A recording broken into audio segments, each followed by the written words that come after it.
Test. Okay, I'm back with another video. Just by I think the last video I made, I was kind of self-conscious by the speed of my speech, so I speeded it up, and that kind of wasn't helpful. So here I am again. One more time, trying to do another video. Slightly better this time. I've got a wider angle lens. I'm making sure everything is in focus by having another mirror behind. All very lo-fi solutions. Okay, so I got an ask via my Etsy account. I don't actually have an Etsy to sell anything. I'm still just a buyer. To ask really how do I spin, and I guess the question was it very hard to keep the spinning of the spindle going? And I think there's a couple of things. I think how long can this spindle go, and how long does the spindle go when you're spinning? Now, when I'm spinning, I think on average it's about 5 seconds or so, but that's because I have fluff, right? So it drafts very fine very fast. That's how I do it. But I do know that maybe other people can do it longer, but while I draft, that's one thing. Putting in the amount of twist that I need, that's another thing. So let's say, if I want to get this spindle to spin long enough for it to put the amount of twist that I want, and in this case it's not going to be a lot of twist actually, because I'm planning to do cable yarn. It can go as however much as I want, actually. It can go however long I want, and however fast I want. It's just that it all depends on how much the spindle, for me, my technique is it will rest on the palm of my hand or on one of my smaller ladder fingers on my hand. So that's how I do it. Again, so it can go however long you want, as long as it doesn't fall and disrupt the flow of the spin, honestly. Okay, so right now I'll just do another spin. Actually, I'm switching around between oops, sorry. That's what happens when you have lo-fi solutions.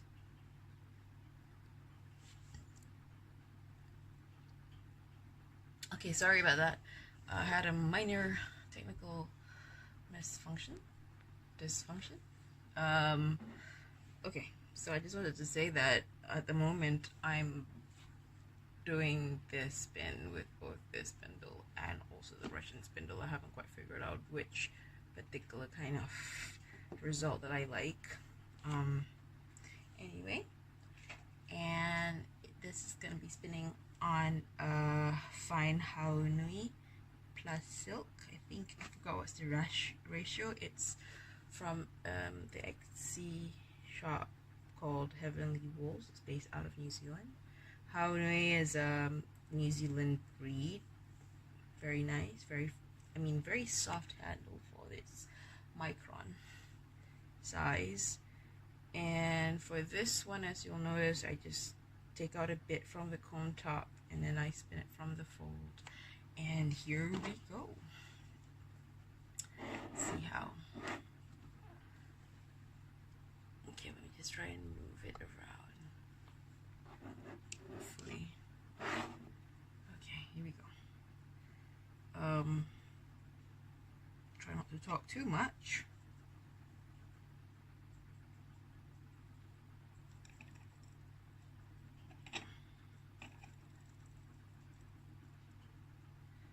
So on average it can go up to about 5 seconds or so.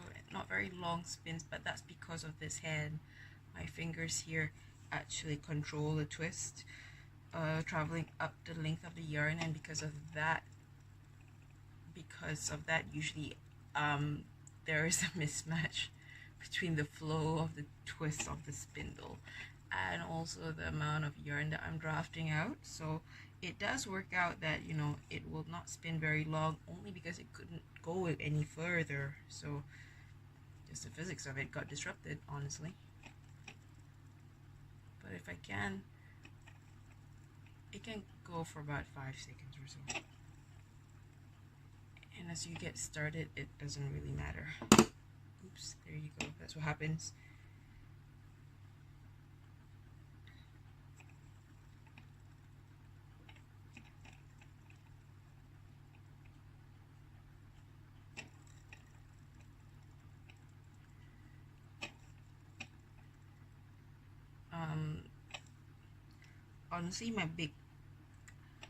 Honestly, I'm not too fussed about how long the spindle spins. It spins long enough for my use, and because this is the method that I spin, which is like not really a long draw, honestly. It's longer than my usual when I do it on the drop spindle, definitely. I think with supported spindle you can go further. You kind of have to, or else you're just putting in too much mechanical interruptions to your flow. So see,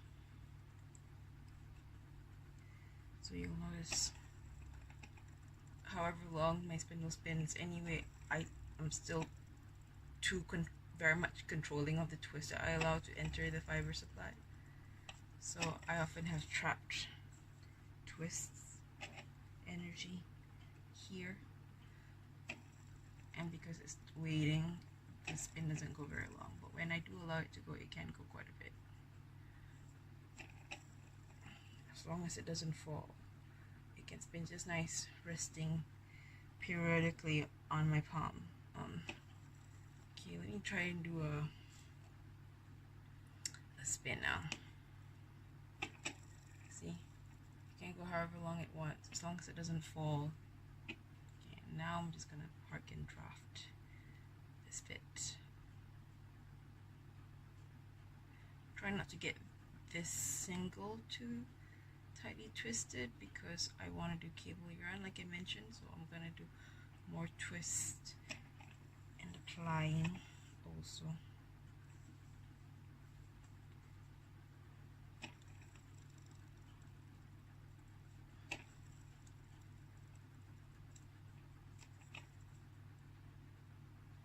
Ooh, you can see my thigh.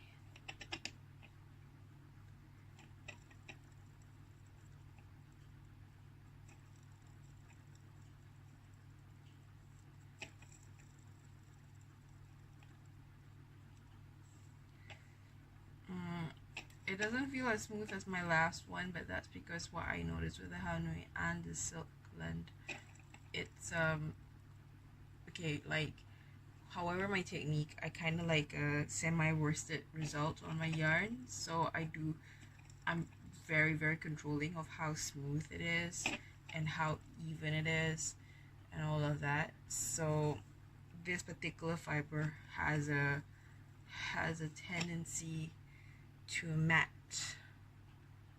which probably would make it like honestly perfect if you want to use it for felting. I don't have that problem as much when I use other fibers to spin on this, like even on the alpaca. Well, definitely not on the alpaca, but like on the angora, I don't have that much of a trouble. But with this particular fiber blend, it's very delicate that it wants to felt and mat every so often, which is fine actually. It just means I have to make sure it's as fluffy as possible if I want to knit it this way, which is also the reason why for this particular batch I'm alternating between using the Russian spindle or the drop spindle that I showed just now, because I wasn't sure how much I can stand having to like deal with that, really.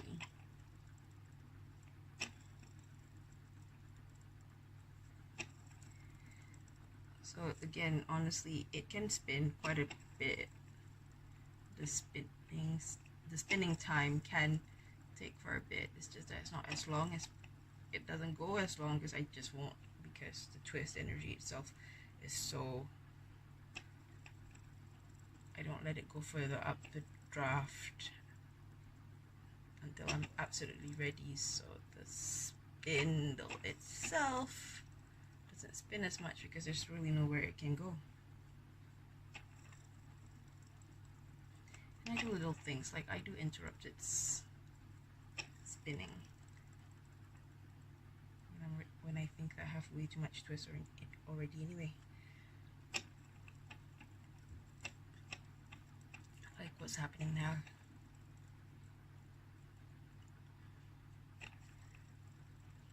I'm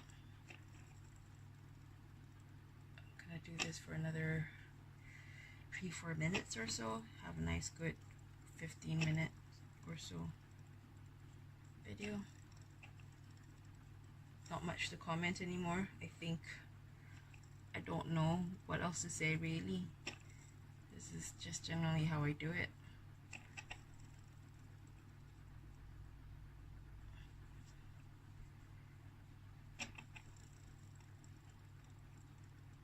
Here we go. Also, I need to go and feed my cat. Oops, sorry.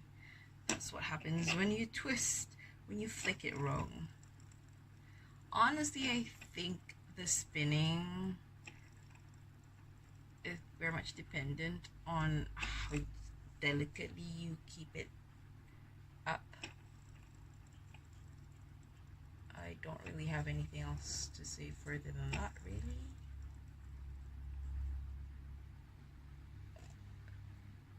It's definitely a spindle that encourages me to do park and draft, or like not be so fussed about having to get the twist in as at the same time as I'm spinning the spindle, because it's okay. Especially in my case, I want to do really higher twists, finer yarns anyway. That doesn't impact on its physical stability, because of course there's no weight bringing it down. Anyway, I hope that you understand what I mean.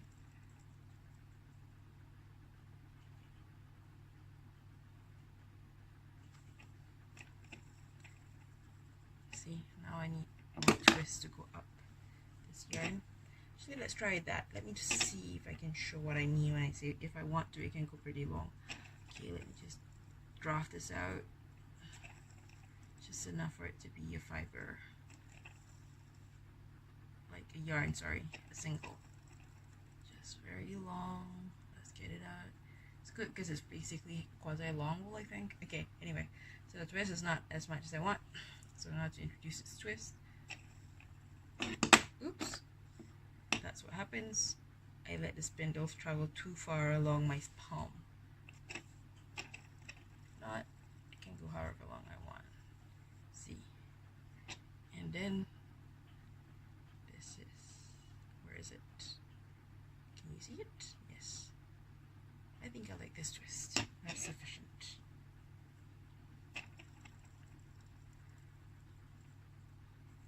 Really, I'm no expert, but I'll just do these videos if you like.